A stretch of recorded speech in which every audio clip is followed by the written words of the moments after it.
Let's look at the flow approval, request approval Lightning component on the page layout. Now, this is a brand new component that actually fills a big functionality gap.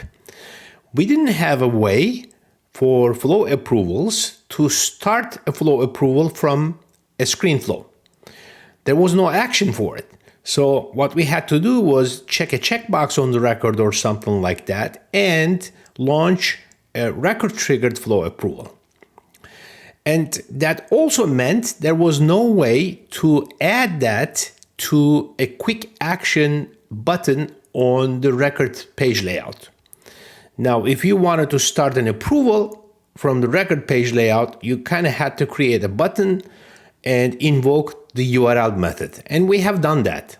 I'll show you how we've done that before. So you create a button that will invoke a link, and here is the link that calls my flow approval. This is the URL for the flow approval, and I'm passing parameters for case ID. This is a flow approval that actually runs on a case, and I need to also submit who the submitter is, and also specify, and this is optional, where the screen needs to end up after it's done launching the flow approval process, right? You know, this is how we launched the flow approval, and now we created a button on the page layout. Now, with the Spring 26 release, we have a new component. It's called Request Approval Component that helps with that. Now, we can actually add this Request Approval component here. I'll show you where that is. I'll start typing Request Approval, and this is the item that you want to drag and put on the page layout somewhere, and you can customize it. What it needs is it needs a title. You need to give it a title that shows up over here. You can customize it, and then you need to link it to a flow approval process, right? This is going to be linked to an auto-launched flow approval process that it's going to launch, and you can give it a label as well. This is the label that can be used to customize the approval process. And here, when I look at the checkboxes, the parameters that I can use, I can hide submitter comments because this component actually allows for the submitter to submit comments as they are starting the approval. I can hide that, eliminate that completely.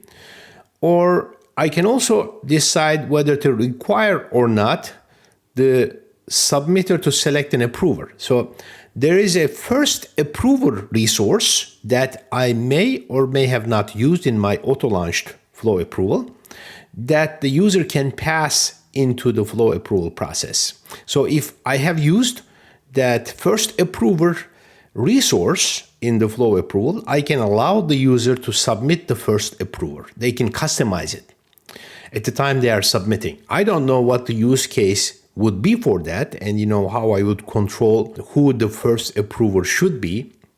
It doesn't feel like I should allow the user to select freely, right? But depending on your use case, you could leverage that functionality. You can also set the component visibility here, you know, when this shows and when it doesn't show. Once you customize all that, this is going to show on your page layout exactly like this. So this is the request approval, the Lightning Web Component title, and then this request case approval one was the label that you could customize, and then you can start your approval process from here. And once you start it, in this case, this is not asking for the first approver, it's only asking for comments, and I will say needs management approval. And I will hit submit. Now, another interesting fact and another interesting enhanced functionality that came with this release is the fact that the user can actually recall this flow approval right on this page layout using this link over here. That was another gap. We did not really have any buttons ready on the page layout for the submitter to recall that flow approval. They would have to go to the flow approval submission to do that. It shows now the approval is in progress. They can recall if they want to. And then if they choose to recall, they will be asked to confirm. And once they confirm, they can submit recall comments as well. They can say, okay, no longer necessary. And that's going to recall the approval process. Let's go ahead and customize it and try and submit this one more time. So we're gonna this time say require the submitter to select an approver. And I'm going to this time hide the submitter comments as well. So, let's just make it a little bit different. The experience can be customized. Let me just refresh my screen here and start the approval one more time. So now the first approver will be selected by the submitter. Now the approver can select the first approver as a user or group or queue, right? So it can be any of those things. And if it's a user, they can just say like, okay, the Harvey Dent user is going to be the next approver.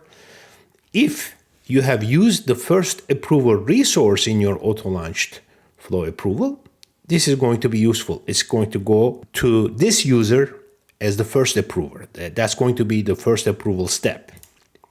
So I'm going to submit. As you can see, it couldn't be submitted. There was an error. The reason is this particular auto-launched approval process does not really use the first approver resource. So I would have to use that for this to start without any problems. So this is how the new component works. It's quite useful. Let me also explain, there's a little nuance between request case approval recall action and cancellation action. There is actually another action that cancels the approval process, and that one is actually meant for the admin to execute. It is a flow action. You can have the admin user cancel the approval process. I don't believe when they cancel, the recall actions will run, because as you know, there is a separate path for the recall action, and you can add steps and stages under recall that will be executed if a user recalls the approval submission. I don't think in the cancellation scenario those will run. This is also a nice add-on to the new functionality. The new component allows the user to enter comments. So when they actually submit the record for approval, they request the approval, they can add comments. And when they recall, they can add comments. Now, the question is always, where do these comments end up? So let's go ahead and inspect that. So this is the approval submission list view under approvals Lightning app. And if we go and click on the approval submission name here, we are going to see the approval submission here. And on the approval submission, we see the comment that the user submitted when they requested the approval. So that goes in here, right? So then if I go to my related here, and if I see my approval submission details, and under there I see the recall action, under the recall action in the comments, I see no longer necessary, which is the comment the user entered when they recalled the approval submission. So that's where you find the comments, folks.